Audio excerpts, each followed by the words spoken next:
মুসা আলাইহিস সালাম তার বিবিকে নিয়ে এক জায়গায় সফরে যাইতেছিলেন। তার বিবি ছিল প্রসূতি নারী, মানে বোঝেন তার বিবি 10 মাস হয়ে গিয়েছিল, পেটের মধ্যে ছিল বাচ্চা। কি ছিল বাচ্চা? মুসা আলাইহিস সালাম তার বিবিকে নিয়ে সফরে যাইতেছিলেন, এমন অবস্থায় জঙ্গলের মধ্যে চলে গেলেন। জঙ্গলে জঙ্গলের মধ্যে যাওয়ার পর অন্ধকার হয়ে আসলো, রাত নেমে আসলো। ওই অন্ধকারের মধ্যে মুসা আলাইহিস সালামের বিবির পেটের মধ্যে ব্যথা শুরু হয়ে গেল। কি শুরু হয়ে গেল?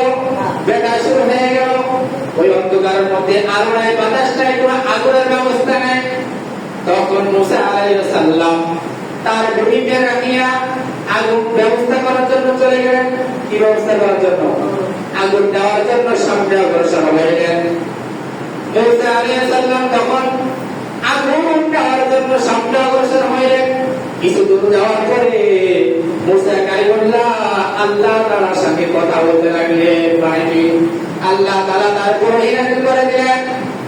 মুসা কালিমুল্লাহ যিনি সর্বদা সবসময় আল্লাহ তাআলার সঙ্গে কথা বলতেন, আল্লাহ তাআলা তাকে সেই সময় নবুয়ত দিতে চলে আসলেন। সেই বড় ঘটনা আর সেদিকে না যায়। তো আল্লাহ তাআলা মুসা আলাইহিস সালামকে বললেন, ও মুসা, তুমি নদীর পথ পার হইয়া সামনে চলাচল করো, সামনে অগ্রসর হও। আচ্ছা বলেন তো আল্লাহর হুকুম আগে নাকি বিবি?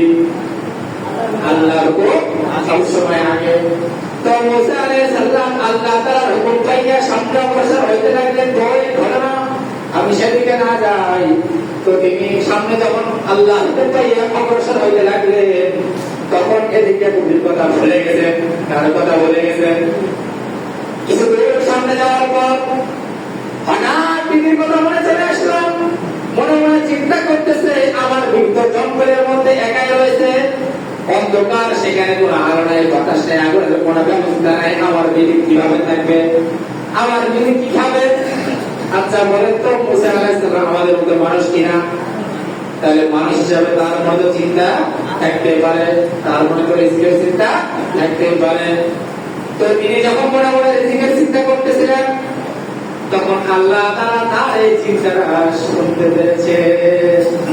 আল্লাহ তাআলা আমাদের মনে চিন্তা এবং চোখে কি কি আমরা করব, সামনে কি করব, সব কিছু জানেন কে? মনে মনে চিন্তা করলো জানেন কে? চোখের ইশারায় কি কি হয় সেটাও জানেন কে? তো মুসা আলাইহিস সালাম মনে মনে কিসের চিন্তা করতেছিলেন? এই চিন্তা করতেছিলেন। তো এই চিন্তা যখন আল্লাহ তাআলা বুঝতে পারলেন, আল্লাহ তাআলা তখন মুসা আলাইহিস সালামকে ডাক দিয়ে বলে, ও মুসা, আচ্ছা বলেন তো মুসা আলাইহিস সালামের হাতের মধ্যে কি থাকতো? লাঠি। হ্যাঁ, মুসা আলাইহিস সালামের হাতের মধ্যে থাকতো লাঠি। মুসা আলাইহিস সালামকে আল্লাহ রাব্বুল আলামিন বলে, মুসা, তোমার হাতের মধ্যে যে লাঠিটি রয়েছে, ওই লাঠি দ্বারা ওই পাথরের মধ্যে আঘাত করো। মুসা আলাইহিস সালাম সামনে ছিলেন একটি পাথর, বড় পাথর। আল্লাহ তাআলা বললেন, ও মুসা, তুমি ওই লাঠি দ্বারা পাথরের মধ্যে আঘাত করো।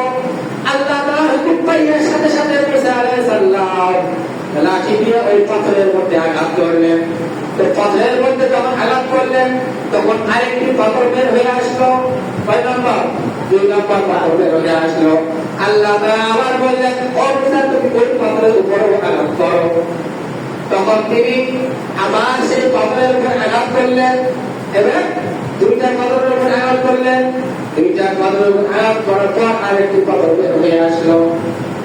তখন আল্লাহ রাব্বুল আলামিন আবারও বললেন, ও মুসা, তুমি পাথরের উপর আবার গাড়ি করে আঘাত করো। মুসা আলাইহিস সালাম লাঠি কিন্তু অনেক মজা, অনেক শক্তি। মুসা আলাইহিস সালাম ওই লাঠি দ্বারা আবার পাথরের উপর আঘাত করলেন। কয়টি পাথর গেল? 1 নম্বর, 2 নম্বর, 3 নম্বর পাথরের উপর যখন আঘাত করবে, মুসা আলাইহিস সালাম তখন তাকায়া দেখতেছেন ওই 3 নম্বর পাথরের মধ্যে একটা ছোট্ট পিপিলিকা ঘুরতেছে। ওর মধ্যে কি হয়েছে জানেন? আপনারা দেখে থাকবেন, যখন ঘরের মধ্যে থাকা হয়, তখন বাইরে যখন রোদ হয়, তখন দেখবেন ঘরের জানলা দিয়ে যে রোদটা আসে, ওই রোদের মধ্যে ছোট ছোট কিছু উঠতে দেখা যায় না? ছোট ছোট রোদের মধ্যে দেখবেন আপনারা, রোদের মধ্যে দেখবেন ছোট ছোট কিছু ফুলাবাড়ির মতো উঠতেছে, ঠিক কিনা? ওই ছোট্ট পরিমাণ পিপিলিকা ওই পাথরের মধ্যে, ওই পাথরের মধ্যে পিপিলিকা চলাচল করতেছে। আর ওই পাথরের মধ্যে পিপিলিকা কি বলতেছে সেটা আল্লাহ রাব্বুল আলামিন মুসা আলাইহিস সালামকে শুনিয়ে দিতেছেন। ওই পাথরের মধ্যে পিপিলিকা আল্লাহ তাআলার গুণগান করতেছেন। কার গুণগান করতেছেন? ওই পাথরের মধ্যে ছোট্ট পিপিলিকা আল্লাহ তাআলাকে বলতেছেন সুবহানা মাইয়ারানি, সমস্ত প্রশংসা ওই আল্লাহ যিনি আমাকে দেখতেছে। কি বলতেছেন? যিনি আমাকে দেখেন। শুনতাই নয়, ওয়াসমাউ কালামি, যিনি আমার কথা শ্রবণ করেন, আমার কথা শোনেন। সুবহানা মাইয়ারানি, যিনি আমাকে দেখেন। ওয়াসমাউ কালামি, যিনি আমার কথাটা শোনেন। ওয়ায়ারসিলু রিজকি, ওয়ায়ারসিলু রিজকি, শুধু আমাকে দেখেন, আমার কথা শোনেন এমনটা না, তিনি আমাকে রিজিক পৌঁছাইয়া দেন। সুবহানাল্লাহ বলেন। ওই 3 নাম্বার পাথরের মধ্যে ছোট্ট পিপিলিকার মধ্যে রিজিক পৌঁছাইয়া দিতেছেন কে? সুবহানা মাইয়ারানি ওয়ায়াসমাউ কালামি ওয়ায়ারসিলু রিজকি ওয়ায়াযকুরুনি, তিনি আমাকে রিজিক দেন। শুধু তাই নয়, ওয়ায়াযকুরুনি, তিনি আমাকে স্মরণ রাখেন। ওয়ালা ইয়ানসানি, তিনি আমাকে এক মুহূর্তের জন্য ভুলে যান না। সুবহানাল্লাহ। ওই পিপিলিকা গর্তের মধ্যে কি বলতেছেন? আল্লাহ রাব্বুল আলামিন আমাকে দেখে, আমার কথা শোনে, আমাকে যথাসময়ে রিজিক পৌঁছাইয়া দেন এবং আমাকে তিনি সর্বদা স্মরণ রাখেন, আমাকে এক মুহূর্তের জন্য ভুলে যান না। সুবহানাল্লাহ।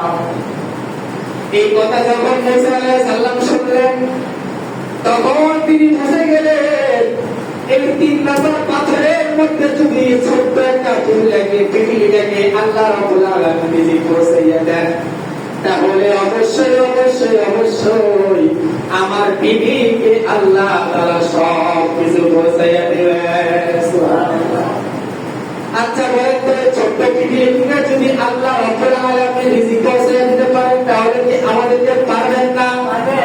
ওমা মিন দাব্বাতিন ফিল আরদি ইল্লা আলাল্লাহি রিজকুহা, সমস্ত প্রাণী, সমস্ত মাখলুকে রিজিক পৌঁছাইয়া দেন কে? যত প্রাণী হোক, যত ছোট ছোট প্রাণী হোক, সমস্ত প্রাণীকে রিজিক পৌঁছাইয়া দেন কে? আল্লাহ তাআলা রিজিক পৌঁছাইয়া দেন। আর আমরা তো দুনিয়ার মধ্যে শ্রেষ্ঠ মাখলুক, শ্রেষ্ঠ সৃষ্টি, তাহলে আল্লাহ তাআলা আমাদের রিজিক দিবেন কিনা? এই কারণে এমনি এমনি রিজিক পাওয়া যাবে না, ইবাদত করতে হবে কার? ইবাদত করতে হবে আল্লাহ। তাহলে আল্লাহ তাআলা আমাদেরকে